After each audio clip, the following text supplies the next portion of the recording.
제가 한 절 또 여러분 한 절 말씀을 나누어서 교독합니다. 바울이 공예를 주목하여 이르되 여러분 형제들아 오늘까지 나는 범사에 양심을 따라 하나님을 섬겼노라 하거늘.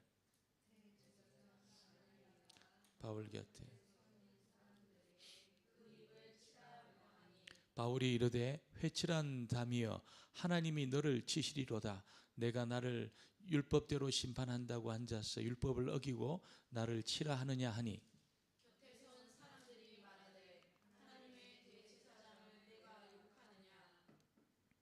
바울이 이르되 형제들아 나는 그가 대제사장인 줄 알지 못하였노라. 기록하였으되 너의 백성의 관리를 비방하지 말라 하였느니라 하더라. 바울이 그 중 일부는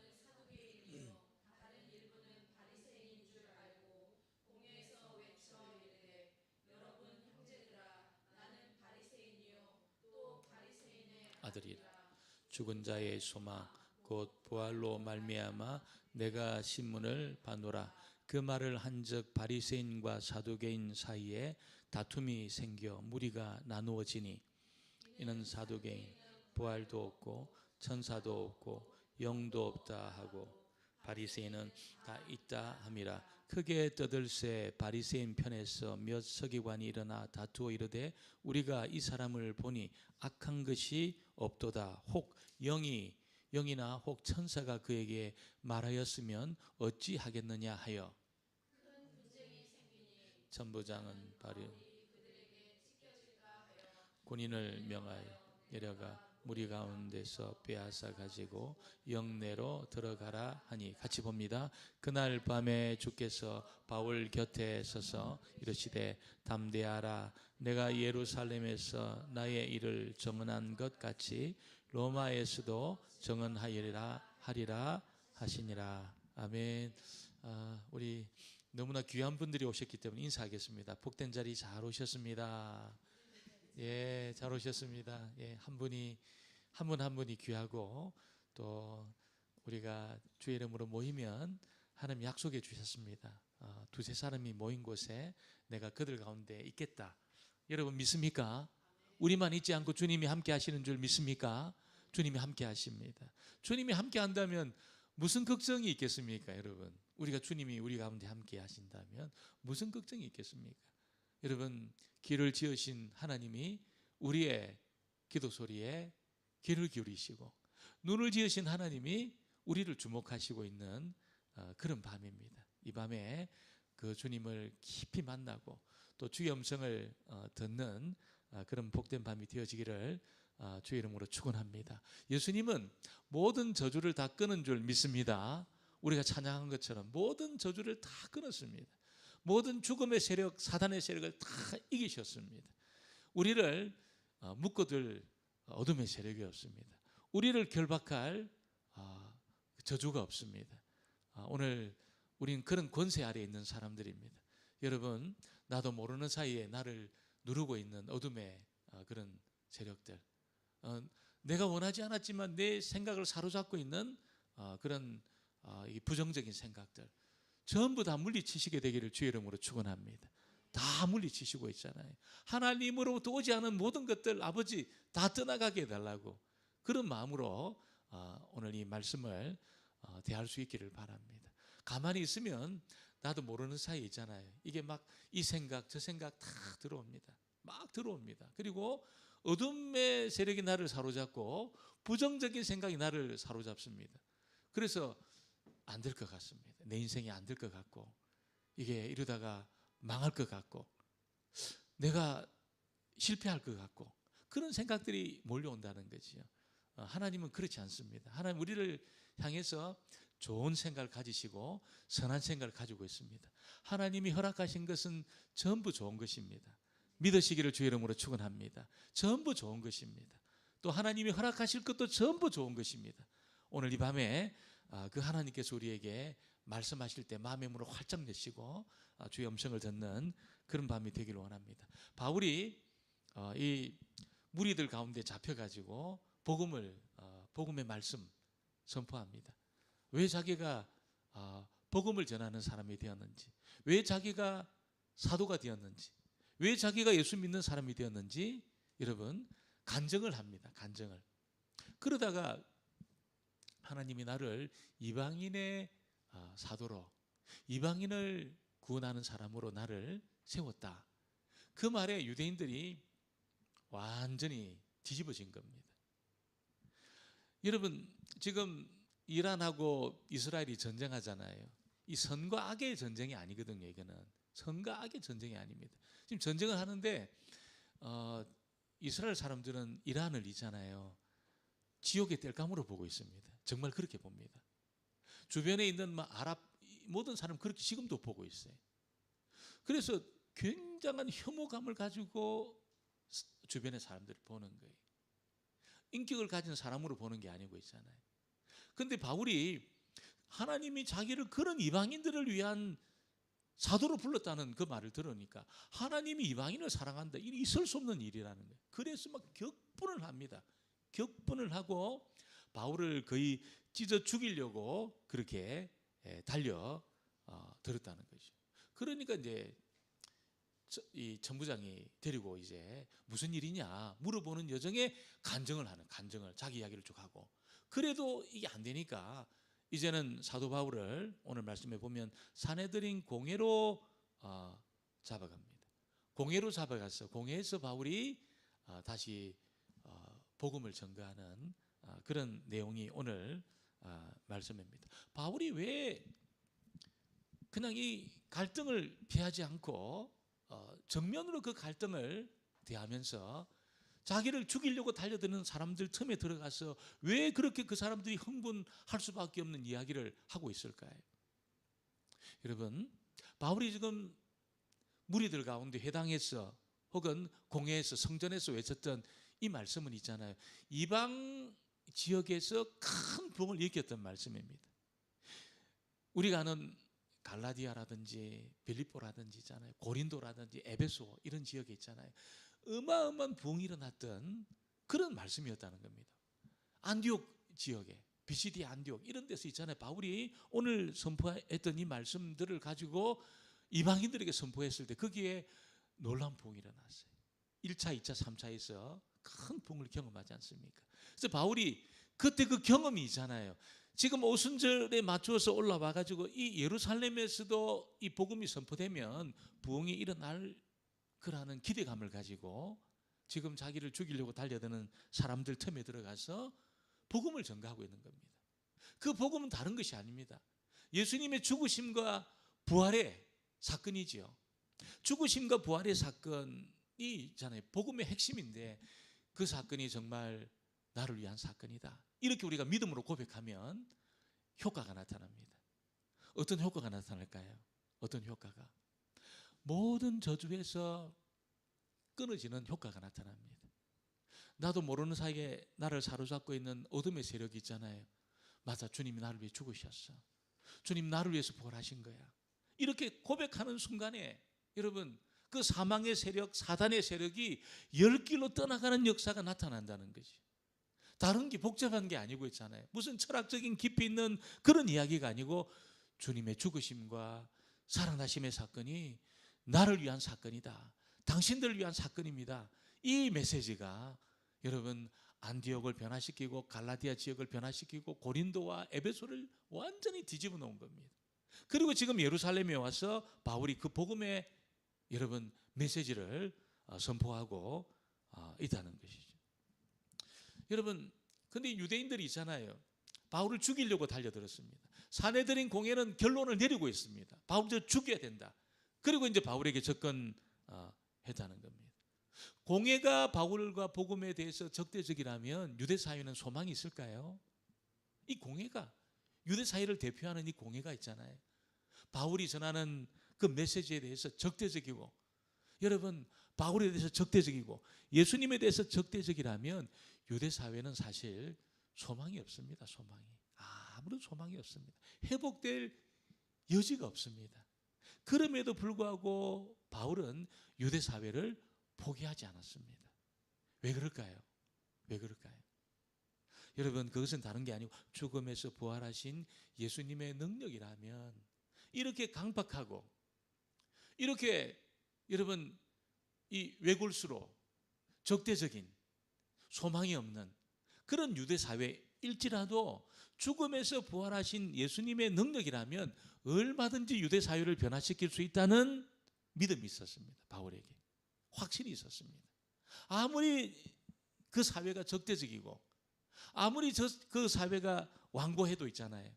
죽음에서 부활하신 예수님의 능력이라면 변화시킬 수 있다는 겁니다. 소망이 있다는 겁니다. 소망이 있습니다. 하나님이 여러분 포기할 정도로 망가진 그런 인생이라는 것은 없습니다. 하나님이 개입하지 못할 정도로 복잡한 문제라는 것은 존재하지 않습니다. 부활하신 하나님의 능력이라면 얼마든지 문제가 풀릴 수 있다는 거죠. 그 소망이 바울에게 있었습니다. 그리고 부활의 메시지를 지금 전가하고 있습니다. 여러분, 부활은 유대 사회에도 소망이지만 오늘 저와 여러분에게도 소망이고 홍콩 땅에도 소망이 되는 줄 믿습니다. 다른 거 없습니다. 정말 이 죽음을 이기고 살아나신 예수님의 능력만이 우리 인생과 우리 가정과 이 시대에 여러분 이 지역의 소망이라는 거죠. 오늘 첫 번째는 바울의 그 양심에 관한 이야기를 우리에게 들려주고 있습니다. 사내들인 공회가 지금 바울을 고소하고 지금 바울을 그렇게 죄인 취급한 이유는 다른 게 아닙니다. 바울이 이방인들에게 복음을 전했다는 거예요. 그래서 그 제목을 가지고 지금 신문을 하고 있습니다. 이방인에게 복음을 전한 것이 왜 죄가 됩니까? 여러분, 그 복음을 들었던 이방인들이 변했습니다. 하나님에게 굴복하는 사람이 되었습니다. 성령의 능력이 나타났습니다. 복음을 전했더니 여러분 우상을 섬기고 죄 가운데 살던 이방인들이 있잖아요. 하나님께로 돌아왔습니다. 변화되었습니다. 하나님 앞에 굴복하는 사람이 되었습니다. 유대교는 어떤 이방인도 굴복시키지 못했어요. 하나님 앞에.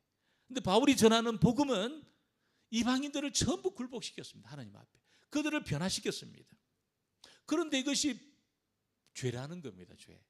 사내들인 공회가 죄라는 겁니다. 그리고 바울을 신문하기 시작했다는 거죠. 이걸 보면 유대 사회가 얼마나 이게 강박하고 경직되어 있고 생명력을 잃어버린 그런 집단이라는 것을 우리가 알게 되는 것입니다. 전혀 유연성이 없습니다. 여러분, 너무나 완고합니다. 이렇게 화석화되고 있습니다. 화석화되고 있습니다. 생명력이라는 것이 없습니다. 바울은 유대 지도자들에게 신문을 받으면서 자기가 지금까지 양심에 따라 내가 살았다, 이렇게 고백을 합니다. 1절을 볼까요? 1절 말씀을 다시 보겠습니다. 바울이 공회를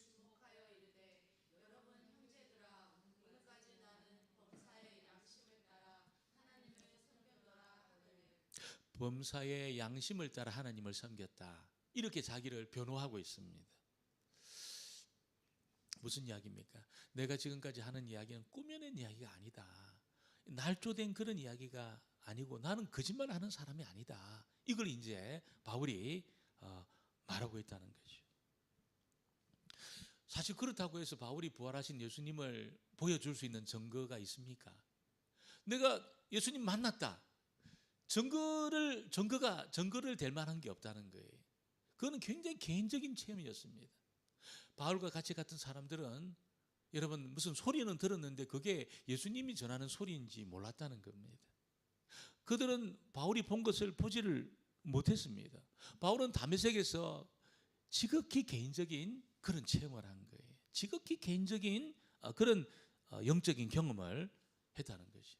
그러니까 바울을 잘 모르는 사람들은 바울 저거 말이야 꾸며낸 이야기다, 이렇게 이제 생각할 수 있다는 거죠. 충분히 그렇게 생각할 수 있죠. 양심을 내 따라 지금까지 내가 살았다, 이렇게 말해도 너 꾸며낸 이야기가 아니냐, 이렇게 이제 말하면 사실 바울은 할 말이 없다는 겁니다. 근데 바울이 지금까지 랍비 교육을 받고 율법을 따라 살았습니다. 자기는 어떤 일을 꾸며내어서 거짓말로 그렇게 없던 일을 있는 것처럼 말할 수 있는 그런 사람이 아니라는 것을 이야기하고 있다는 거죠. 여러분, 사내들인 공회가 있잖아요.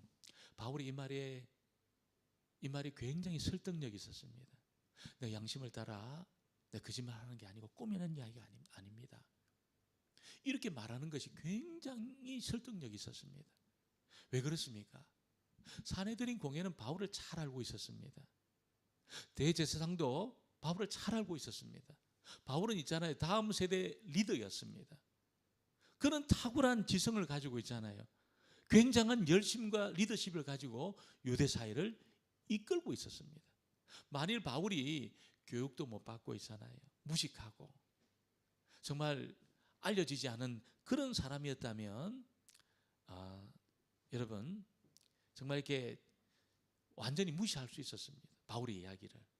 저거 말이야, 율법도 모르고 교육도 못 받은 무식한 무슨 뭘 안다고 저렇게 말하냐고 무시할 수 있었다는 거예요. 그런데 산헤드린 공회는 바울을 잘 알았거든요. 바울은 정말 영향력 있는 사람이었고 차세대 리더였고, 여러분 그 대제사장의 다음을 이어갈 그런 랍비고 있잖아요. 그런 유대 사회에서 굉장히 여러분 영향력을 가지고 있는 사람이었다는 겁니다. 이 사람이 여러분 최고의 지성을 가진 이 사람이 자기 양심을 지키는 것을 생명처럼 여기는 그 사람이 이런 이야기를 하기 때문에 바울의 말을 무시할 수가 없었다는 겁니다. 산헤드린 공회가 바울의 말을 무시할 수 없었습니다. 바울이 양심을 따라 하나님을 섬겼다. 그 말은 내가 그리스도인이 되고 복음을 전하는 사람이 된 것은 양심을 저버린 일이 아니라는 거예요.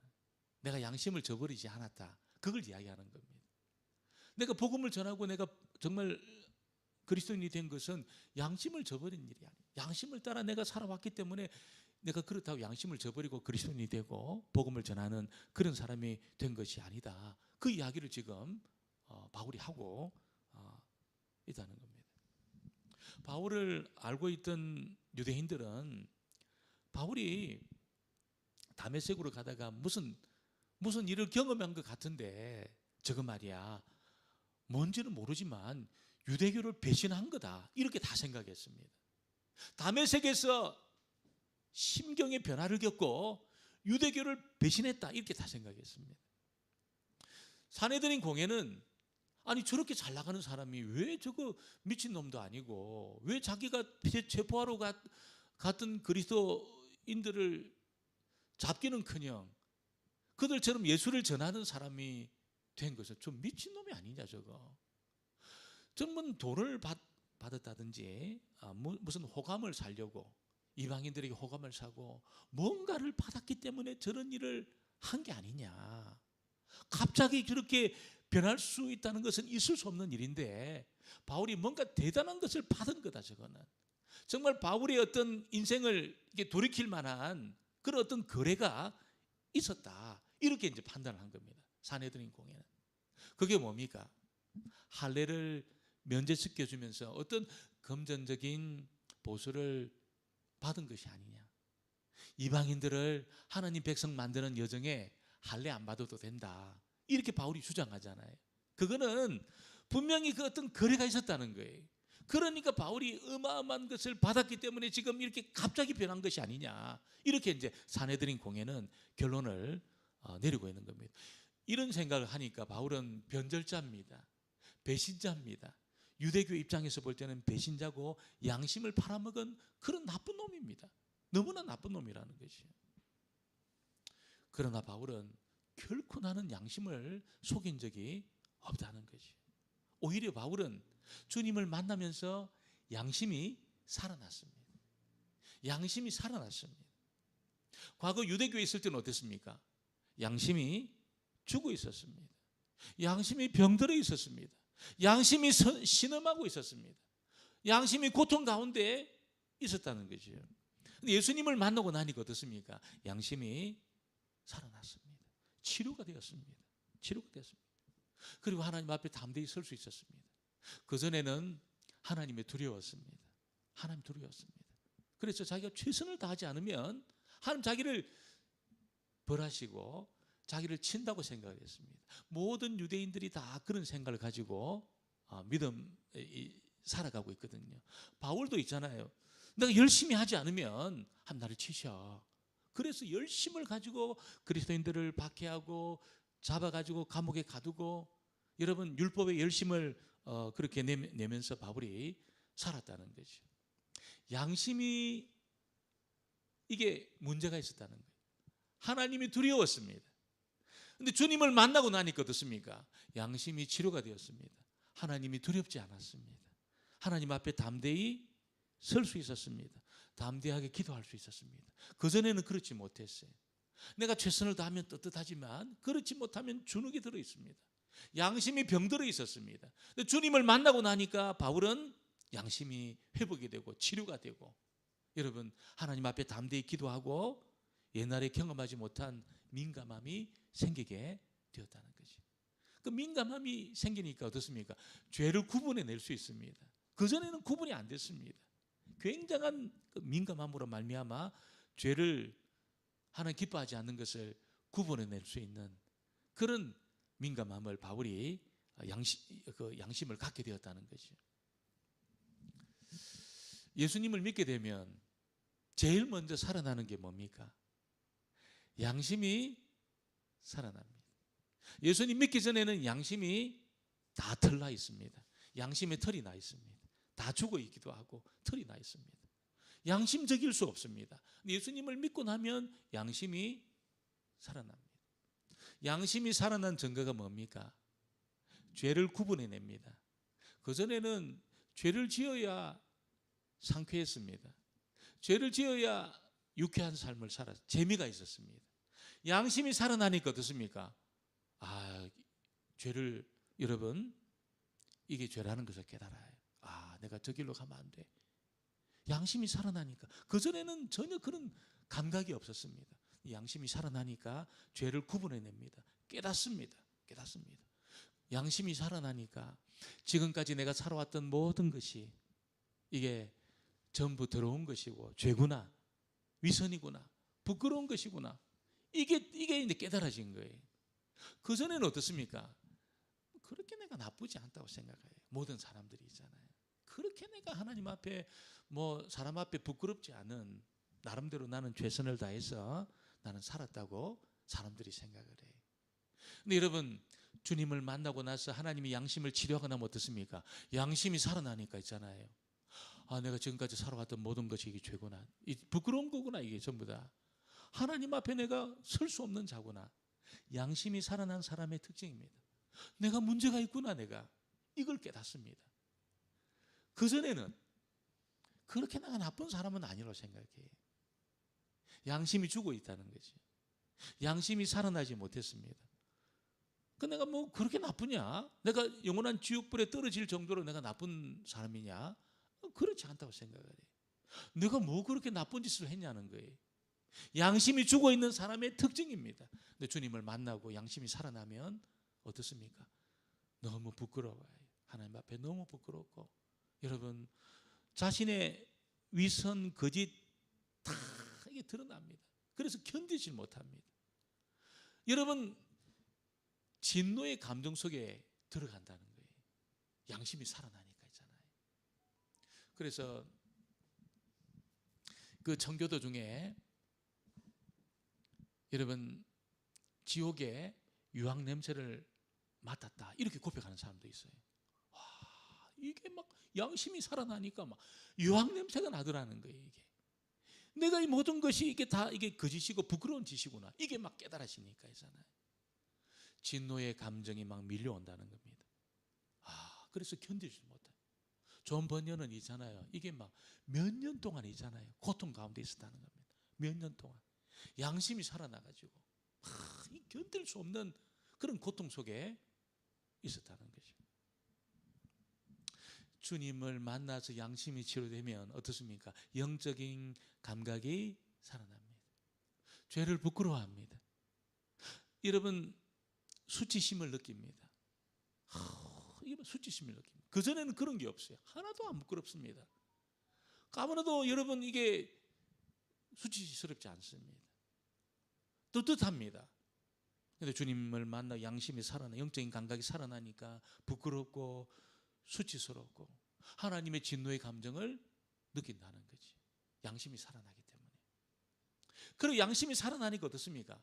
이런 나를 용서해 주시고 이런 나를 위해서 그리스도를 보내주시고 죽게 하신 하나님의 사랑이 얼마나 크고 귀한지를 알게 됩니다. 하나님이 고맙습니다. 하나님을 사랑하고 싶습니다. 양심이 살아난 사람의 특징입니다. 특징. 하나님을 사랑하고 싶습니다. 하나님을 노래하고 싶습니다. 하나님을 높이고 싶습니다. 예배가 뜨겁습니다. 하나님을 높이고 싶습니다. 나를 드러내는 게 아니고 있잖아요. 기도할 때도 있잖아요. 내가 얼마나 기도를 잘하는지 이걸 드러내기 위해서 기도하는 게 아니고 하나님 앞에 내가 얼마나 부끄러운 자인지 하나님의 은혜를 기대하면서 그렇게 기도합니다. 나갑니다. 불쌍하게 달라고. 여러분, 하나님의 사랑이 귀하고 아름답고 하나님의 은혜로 인해서 기쁩니다. 황홀합니다. 양심이 살아난 사람의 특징이라는 것이. 그래서 그는 늘 하나님 앞에 감사합니다. 아침에도 감사, 낮에도 감사, 밤에도 감사. 하나님이 고마워요. 여러분, 양심이 살아나지 않으면 어떻습니까? 하나님이 하나도 고맙지 않습니다. 내가 고맙지. 최선을 다한 내가 고맙지. 열심히 산 내가 고맙지. 하나님이 뭐 고맙나? 하나도 고맙지 않아요. 양심이 살아나면 하나님이 고맙습니다. 하나님을 사랑하고 싶습니다. 하나님을 높이고 싶습니다. 여러분, 양심이 살아나고 영적인 감각이 회복되었기 때문에 느끼는 감정이 처음에는 부끄러워요. 자신이 수치스러워요. 자신이 한 모든 것이 다 죄라는 생각 때문에 여러분 진노의 감정을 느껴요.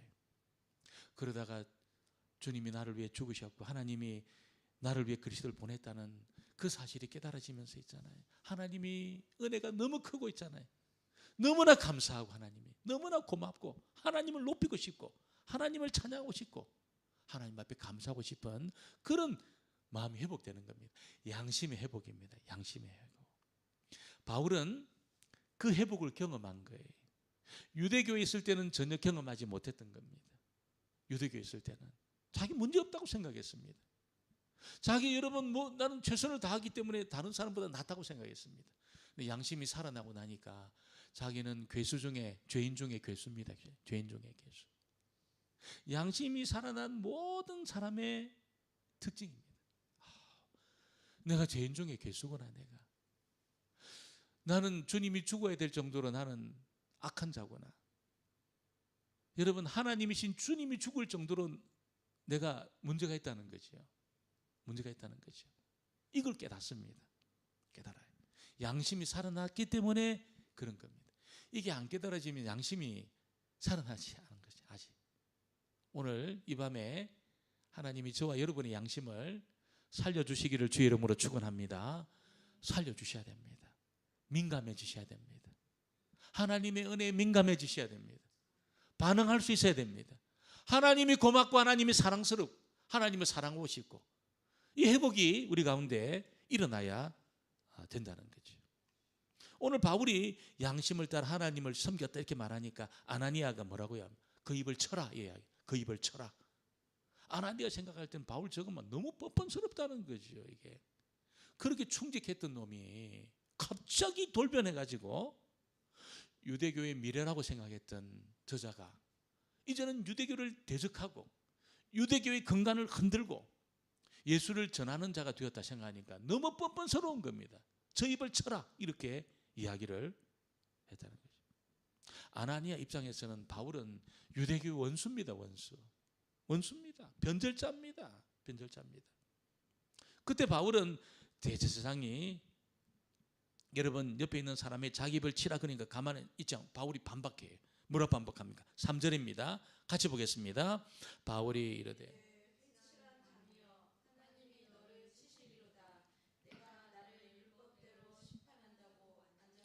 율법을 어기고 나를 치라 하느냐 하니 하나님이 너를 치리라 이렇게 반격합니다.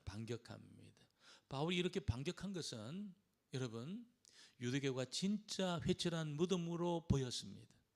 진짜 회칠한 무덤이기 때문에 바울이 이런 이야기를 해요. 대제사장이 치라 그러니까 하나님이 너를 칠 것이다 이렇게 이야기를 한 것은 유대교 실상이 회칠한 무덤이었다는 거지. 겉으로 볼 때는 멀쩡하지만 썩어 문드러지고 있다는 겁니다. 여러분, 썩어 문드러져 있는 유대교로는 사람을 살릴 수가 없습니다. 회칠한 무덤으로는 여러분 어느 누구도 살릴 수가 없다는 거죠. 바울이 얼마나 깊이 유대교에 관여했던 사람입니까? 유대교의 핵심에 있던 인물이었습니다. 중심에 있었습니다.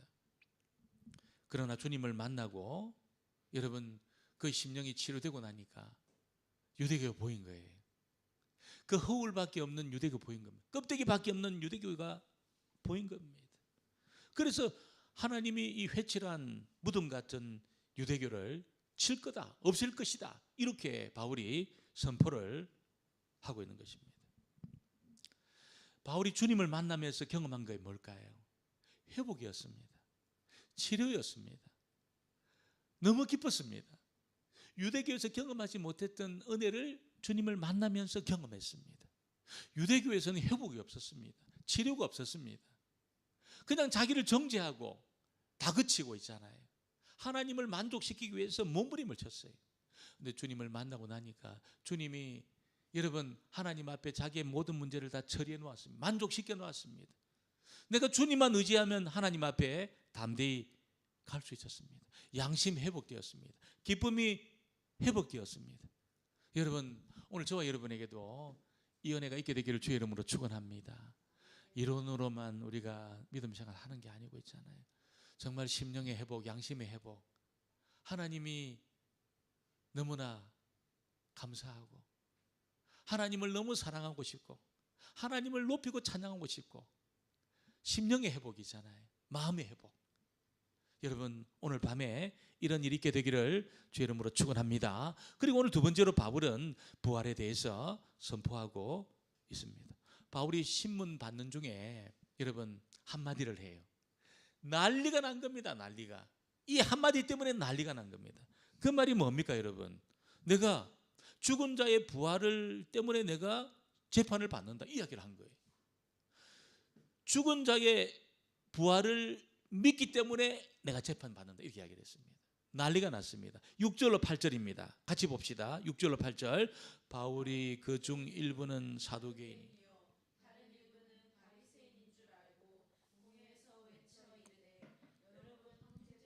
나는 바리새인이요 또 바리새인의 아들이라 죽은 자의 소망 곧 부활로 말미암아 내가 신문을 받노라. 그 말을 한즉 바리새인과 사두개인 사이에 다툼이 생겨 무리가 나누어지니 이는 사두개인은 부활도 없고 천사도 없고 영도 없다 하고 바리새인은 있다 함이라. 바리새인과 사두개인들 사이에 분쟁이 일어났어요. 막 시끄러운 일이 났습니다. 그전에는 어떻습니까? 똘똘 뭉쳐 있었습니다. 바울 저거 죽여야 돼. 예수 죽여야 돼. 예수 믿는 사람 전부 가두어야 돼. 다 마음을 같이 했어요. 근데 바울이 한마디 딱 던지니까 난리가 난 겁니다. 바리새인과 사두개 이 유대 어떤 그 종파가 얼마나 토대가 약한지를 우리에게 보여주고 있는 겁니다. 여러분 사두개인은 누굽니까? 성전의 헤게모니를 쥐고 있습니다. 성전을 쥐고 있는 사람이 주류입니다. 주류. 사두개인이 유대사의 주류입니다. 대제사장 그리고 제사장 전부 사두개인들입니다. 이 사람들이 있잖아요. 성전의 헤게모니를 쥐고 있었는데 그 말은 돈줄을 쥐고 있었던 겁니다. 돈줄을. 그래서 막 오순절, 유월절, 여러분 초막절에 수백만의 사람들이 모이잖아요. 그러면 다 돈 바꾸어 가지고 제사를 드리지 않습니까? 양 잡아가지고 외국에 가져온 양은 안 되거든요. 그러니까 여러분 어마어마한 수익을 얻었습니다. 엄청나게 많은 돈을 갖고 있었습니다. 사두개인들이. 이 사두개인들은 굉장히 현실주의자였습니다. 그래서 보이는 것밖에 안 믿습니다. 눈에 안 보이는 것은 안 믿고 천사도 안 믿고 영도 안 믿고 부활은 있을 수 없는 일이다 생각했습니다. 사람이 죽으면 끝이지. 무슨 사람이 다시 죽은 사람이 살아나냐고 이렇게 생각했습니다. 근데 바리새인은 어떻습니까? 바리새인은 믿었습니다. 영적인 것을 믿고 천사도 믿고 부활도 믿었습니다. 이 사람들은 성전이 아니고 회당을 중심으로 활동을 했습니다. 그러니까 바리새인들은 일반 사람들하고 굉장히 가까운 사람들이고, 사두개인들은 굉장히 정치적인 어떤 리더 그룹과 가까운 그런 사람들이었습니다. 이 두 그룹이 신조가 달랐어요. 신앙이 달랐어요. 그런 가운데 바울이 자기는 죽은 자의 부활 때문에 내가 재판을 받는다, 이렇게 이야기를 한 겁니다. 여러분, 바리새인들이 아니 저 사람이 저거는 재판거리가 아니잖아, 사두개인은 무슨 소리냐, 바울 저거는 재판해가지고 죽여야 된다 이야기.